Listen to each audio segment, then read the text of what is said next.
আসসালামু আলাইকুম। যারা শায়রি সেজ চ্যানেলে এখন নতুন হয়ে আছেন অবশ্যই চ্যানেলকে সাবস্ক্রাইব করে রাখবেন, সাথে পাশে থাকা বেল বাটনটিকেও প্রেস করে দেবেন এবং ভিডিওটি যদি ভালো লেগে থাকে অবশ্যই লাইক করবেন।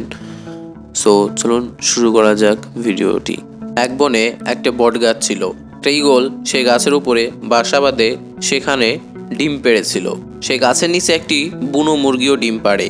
একদিন ঈগলের একটা ডিম নিচে পড়ে মুরগির ডিমের সাথে মিশে গেল। কিছু সময় পরে সেই ডিম থেকে ঈগলের বাচ্চা বের হলো এবং নিজেকে মুরগির ভেবে বড় হলো।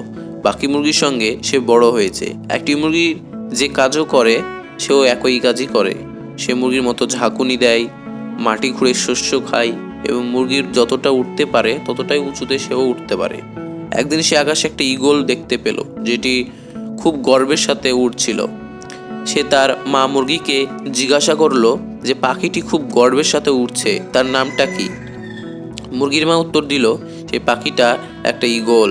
তখন বাচ্চা ঈগল মুরগি মাকে জিজ্ঞাসা করলো কেন সে নিজে এত উঁচুতে উঠতে পারে না। মুরগির মা বলল, তুমি মুরগি বলে এত উঁচুতে উঠতে পারবে না। সেই ঈগলটি মুরগি মার কথা মেনে মুরগির মতো জীবনযাপন করতে করতে একদিন সেও মারা গেল।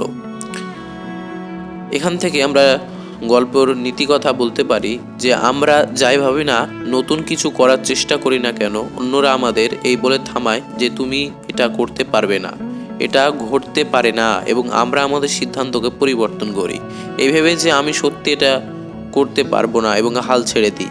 এর প্রধান কারণ হলো নিজের প্রতি বিশ্বাস না থাকা, নিজের ক্ষমতার উপর বিশ্বাস না থাকা, নিজের কাজের প্রতি বিশ্বাস না থাকা।